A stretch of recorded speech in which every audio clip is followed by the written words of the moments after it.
NCERT lesson 1.2 का तीसरा number सवाल आप सबको बताते हैं। ध्यान दीजिए। अभाज्य गुणनखंड विधि द्वारा निम्नलिखित पूर्णांकों के एचसीएफ और एलसीएम ज्ञात कीजिए। देखिए हल कर रहे हैं। पहला क्वेश्चन है 12, 15 और 21। देखिए 12 को एलसीएम तोड़ते हैं। 2 से 6, 2 से 3, तो 2 गुने 2 गुने 3 हो जाएगा। 15 है तो 15 के तोड़ रहे हैं, 3 पंचे 15, 3 गुने 5 हो गया। और 21 है, 21 के तोड़ रहे हैं, 3 सत्ते 21 होगा। तो यहाँ 3 गुने 7 हो जाएगा। देखिए इसमें जो मैच कर रहा है तीनों में, 3 मैच कर रहा है, जो तीनों मैच करेगा वो मौसो हो जाएगा। तो मौसो हो गया 3 और लॉसो। जो मैच नहीं किया है और जो मैच किया है वो भी न 2 मैच किया न ये 2 मैच किया। और सब में मैच 3 किया था, 5 मैच नहीं किया और 7 ने मैच किया। तो सबको गुना कर रहा हूँ। 2 दूना 4, 4 तिया 12, 12 पंचे 60, 60 को 7 से गुना करेंगे तो 420। ये आंसर हो गया। पहला नंबर सॉल्व हो गया। दूसरा नंबर देखिए।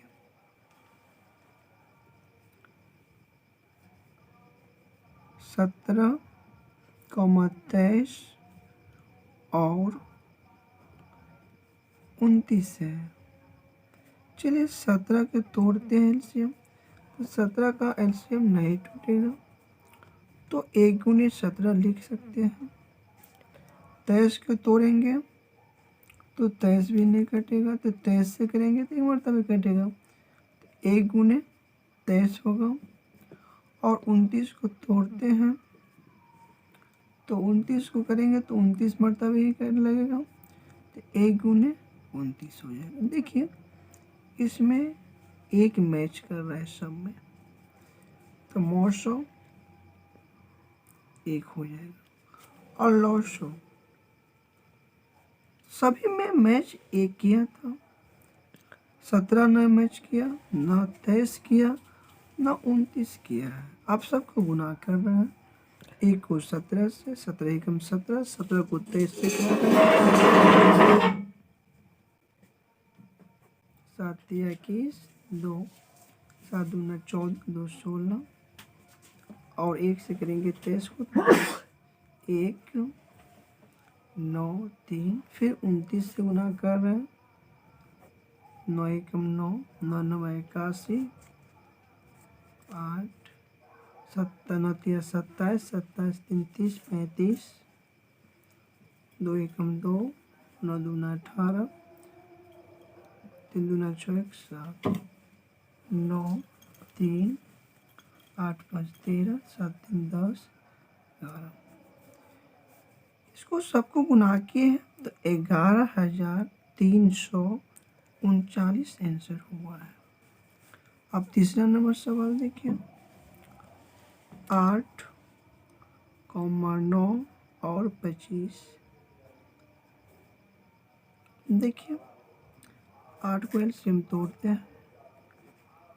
4 2, यहाँ करेंगे तो 2 गुने 2 गुने 2, 9 है। 9 को एलसीएम तोड़ते हैं तो 3 गुने 3 और 25 के तोड़ते हैं एलसीएम तो 5 25, 5 देखिए इसमें तीनों में कोई मैच नहीं कर रहा है। इसका मतलब कुछ नहीं मैच करेगा, एक होगा। यही मैच इसमें एक एक कर गया तीनों में मैच, तो मेरा मौसो 1 हो गया। और लॉसो सभी में मेरा मैच किया था 1, न 2 किया, न 2 किया, न 2, न 3, न 3 किया, न 5 किया, न 5 किया। देखिए 2 एकम 2, 2 दूना 4, 4 दूना 8, 24, 24 दिया 72, 72 को 25 से गुना करेंगे,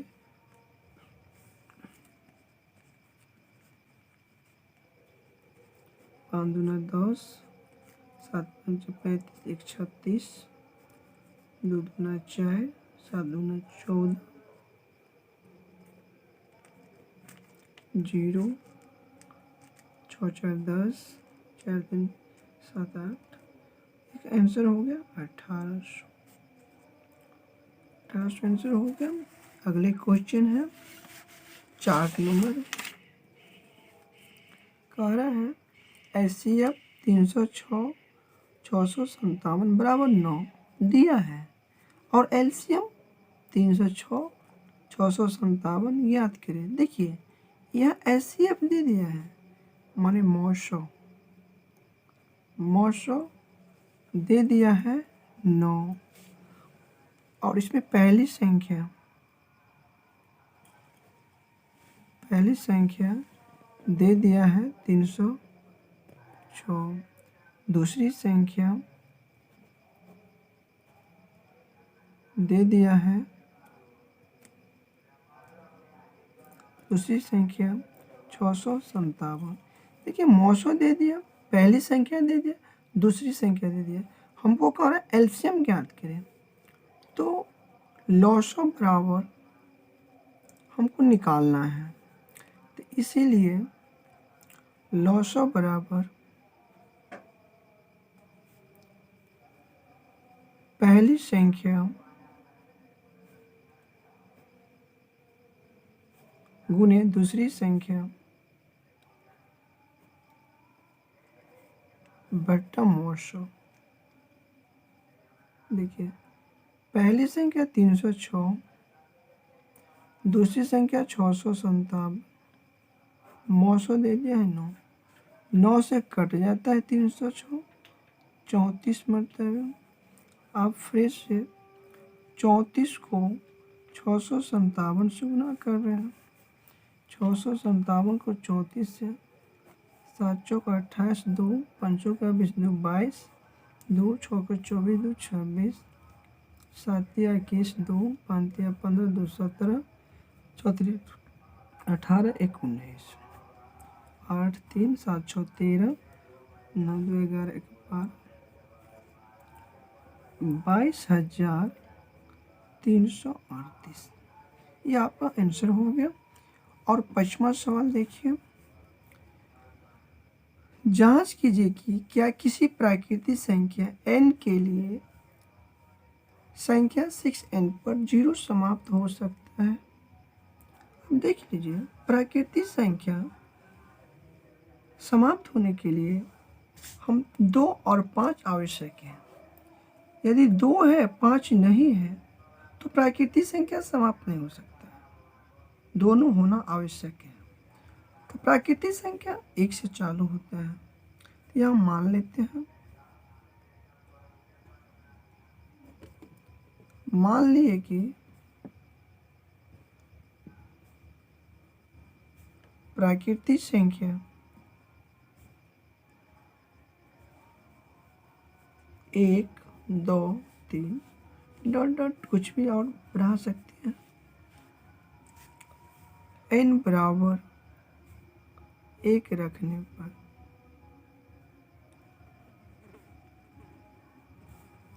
जो 6n है, तो n जगह पर हम 1 है तो 1 रखेंगे, 6 1 6 एकम 6, 6 को एलसीएम तोड़ेंगे, 2 3 6, 2 3, फिर n बराबर 2 रख रहे हैं,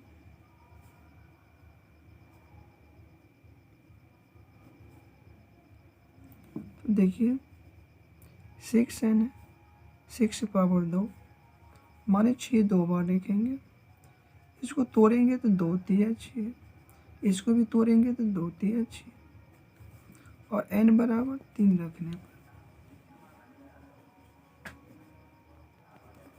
जो 6n है, जो n लमन हम 3 रखेंगे, इसका मतलब 6 3 बार लिखेंगे, इसको तोड़ेंगे दो तिया छः, इसको तोड़ेंगे तो दो तिया छः, तो इसको तोड़ेंगे तो दो तिया छः, मगर ये आता ही रहेगा।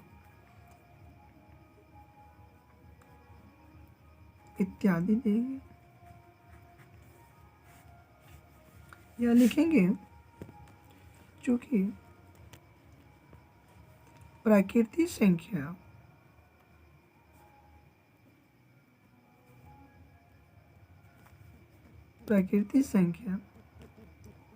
समाप्त होने के लिए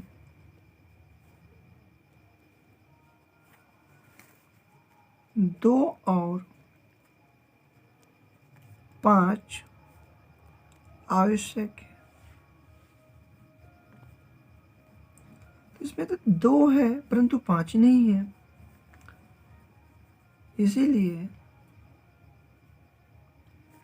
प्राकृतिक संख्या 6n पर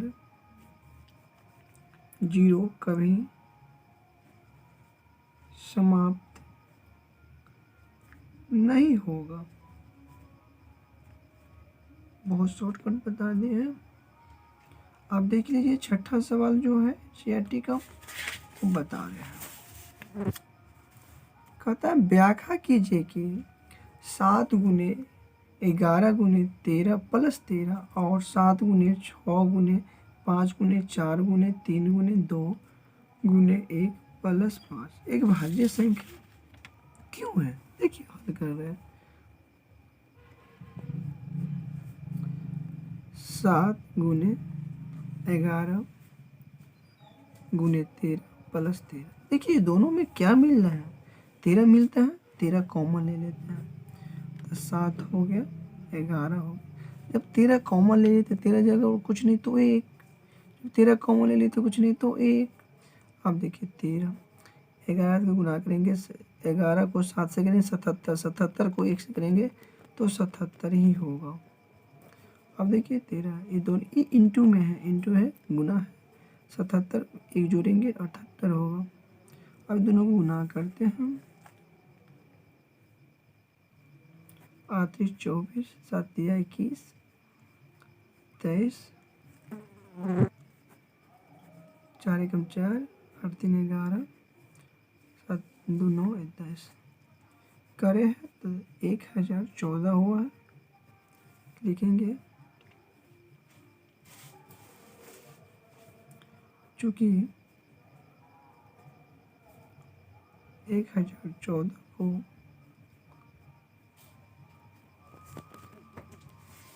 अभाज्य गुणनखंड हो सकता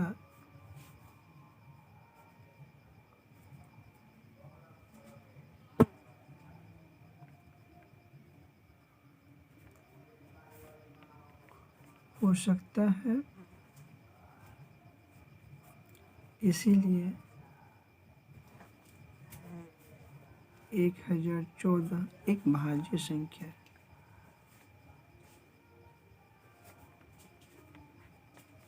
देखिए बहुत हौला तरीका बताया और इसको भी देख लीजिए। 7 गुने 6 गुने 5 गुने 4 गुने 3 गुने 2 गुने 1 प्लस 5। इसमें देखिए ध्यान से, इसमें 5 है, 5 कॉमन ले लिए,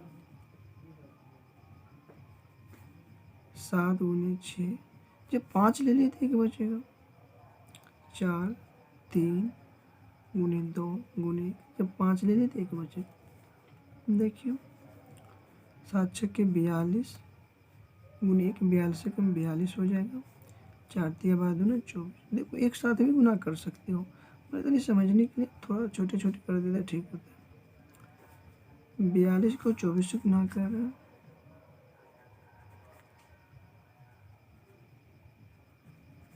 4 दूना 8 4 चौका 16 2 दूना 4 4 दूना 8 10।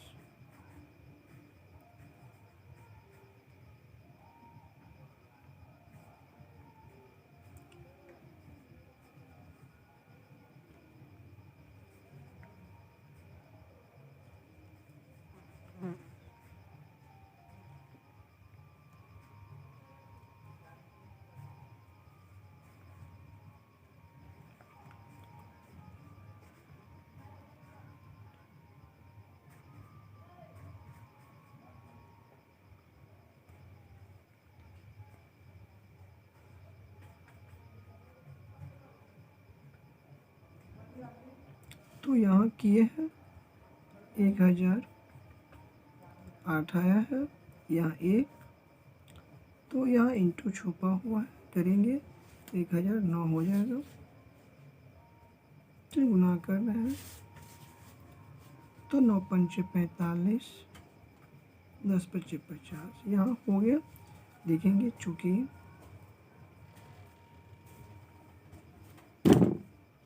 50 45 को गुणनखंड हो सकता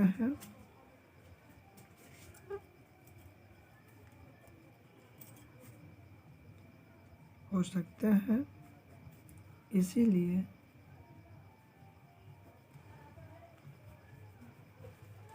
50 45 एक भाज्य संख्या।